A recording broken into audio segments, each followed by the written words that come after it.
सर्वेभ्यो नमः। देववाणी संस्कृतम YouTube channel में आप सभी संस्कृत प्रेमियों का हार्दिक अभिनंदन। मित्रों, अभी हमारा संक्षिप्त कक्षाओं की श्रृंखला में महर्षि पाणिनि के व्याकरण की प्रसिद्ध संज्ञाएं पढ़ रहे हैं। अभी तक हमने आपको कुछ संज्ञाएं पढ़ा दी हैं, प्लेलिस्ट में कॉलम बना दिया गया है पाणिनीय व्याकरण की प्रसिद्ध संज्ञाएं। तो वहां पर आप क्लिक करेंगे तो आपको सभी संज्ञाएं मिल जाएंगी। ठीक है, जो भी पढ़ाएंगे आगे पढ़ाएंगे। कभी भी अपनी सुविधा के अनुसार इन वीडियोज को देख सकते हैं। आज गत कक्षा में हमने आपको संयोग संज्ञा बताई थी। क्या बताई थी? संयोग संज्ञा। इस अष्टाध्यायी के क्रम से ही हम ले रहे हैं। अभी क्या है? संयोग संज्ञा। हलोरंतराः संयोग। आज उसके आगे की एक संज्ञा ले रहे हैं, मुख नासिका वचनोनुनासिका। मुख नासिका वचनोनुनासिका, ये अनुनासिक संज्ञा करता है। आइएगा बता देता हूं मैं। ये है हमारा मुख नासिक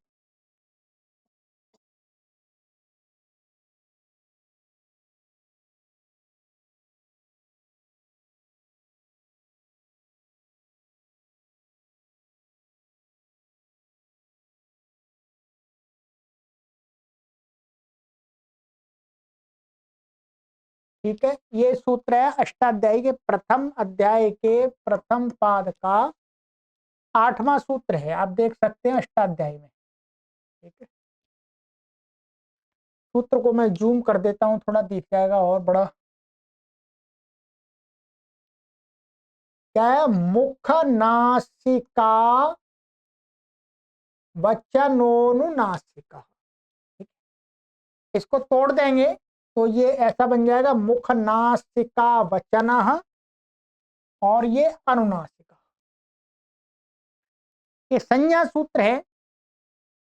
तो महर्षि पाणिनि ये कहते हैं कि मैं अपने शास्त्र में कहीं पर भी अनुनासिक कहूंगा कि अनुनासिक वर्ण, तो आपको क्या समझना है?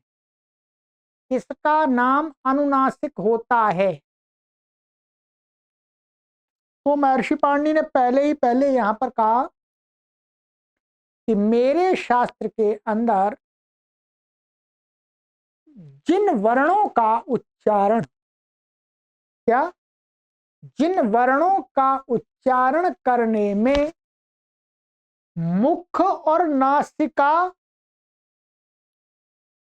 से किया जाता हो, माने जिन वर्णों का उच्चारण मुख और नासिका से, दोनों से एक साथ में, दोनों। ठीक है,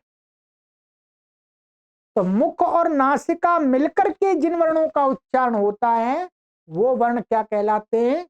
अनुनासिक संज्ञक। उनका अनुनासिक नाम होता है। यदि आपने थोड़ा बहुत वर्णोच्चारण शिक्षा पढ़ी हो तो उसमें भी आया है। मैं आपको बता देता हूं। जो स्वर होते हैं, स्वर, क्या? स्वर, जैसे आ। ठीक है, तो जो स्वर कैसे होते हैं? सभी स्वर दो प्रकार के होते हैं। ठीक है, क्या? दो प्रकार के होते हैं। एक होते सानुनासिक और एक होते निरनुनासिक। ठीक, जैसे मानिएगा ये आ है, एक अ ऐसा भी होता है और एक अ ऐसा भी होता है व्याकरण के अंदर। क्या? ये वाला ध्यान रखेंगे। ये अनुस्वार नहीं है, ये अनुनासिक चिन्ह है। ये ध्वनि बताने के लिए कि इस आ का उच्चारण तो केवल मुख से ही होगा, और मुख में जो स्थान बताया है उसी स्थान से हो जाएगा। और ये वाला जो आप देख रहे हैं, ये वाला जो अ है, ये मुख में जो स्थान बताया है, अकुह विसर्जनीया कंठ्या, कंठ बताया है, कंठ के साथ साथ में इसको उच्चारण करने में आपको नासिका का भी प्रयोग करना होता। मुख से भी बोला जा रहा और नासिका से भी। ये तो आराम से बोला जा रहा तो इसलिए इसका उच्चारण किससे हो रहा है? मुख और नासिका दोनों से मिलकर के हो रहा है, इसलिए ये वर्ण क्या है? ये वर्ण अनुनासिक है।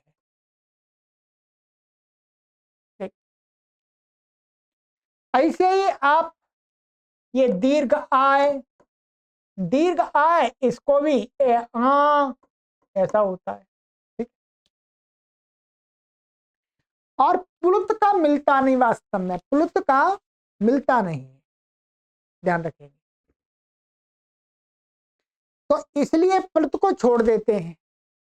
तो आ इसी प्रकार से ई मी ई ठीक है, ये भी जितने भी स्वर हैं आपके, ठीक है, आ ई उ रे री ए आई ए ओ आई औ, इतने स्वर हैं।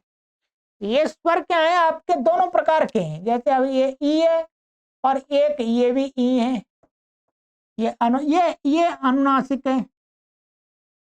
तो ये वाले अनुनासिक अच होते हैं, ठीक है।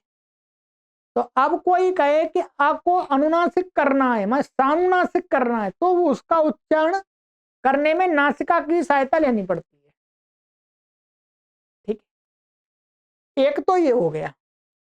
इसके अलावा ये तो स्वर हो गए, स्वर सभी क्या होते हैं? निरनुनासिक और सानुनासिक। सानुनासिक माने अनुनासिक वाले और निरनुनासिक माने जो, जैसे ये निरनुनासिक हैं और ये सानुनासिक अनुनासिक वाले साथ वाले हैं, ठीक है। तो इसी प्रकार से पहचान लेना है आपको। दूसरे इसके अलावा अनुनासिक कौन से वर्ण होते हैं? अनुनासिक होते हैं ये वाले, ठीक है। एक होता है ङ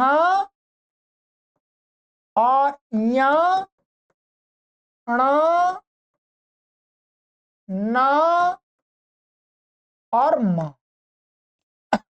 ध्यान रखें, जो वर्ग के 5 वर्ग हैं, कवर्ग, चवर्ग, टवर्ग, तवर्ग, पवर्ग, उनके अंतिम जो 5वें अक्षर होते हैं, इन पर आपको, ये तो है ही हमेशा, ये 2 प्रकार के नहीं होते, ये तो हमेशा अनुनास माने अनुनासिक ही हैं ये, क्योंकि इनके उच्चारण में मुख और नासिका दोनों का प्रयोग होता है। जैसे न न ञ ञ, ण ण ण ण, न न म म, नासिका भी साथ में आ रही है, इसलिए ये तो केवल और केवल अनुनासिक ही होते हैं, ठीक है। इनका ऐसा नहीं होता कि एक ये इन पर चिन्ह नहीं लगाया, ध्यान रखेंगे। जैसे यहां पर स्वरों में तो ये दिखाने के लिए चिन्ह लगाया है, वास्तव में इन पर चिन्ह नहीं लगाया जाता क्योंकि ये अनुनासिक ही है, ये निरनुनासिक है ही नहीं, ठीक है। इन पर चिन्ह नहीं लगाते, ये ध्यान रखेंगे, ठीक है।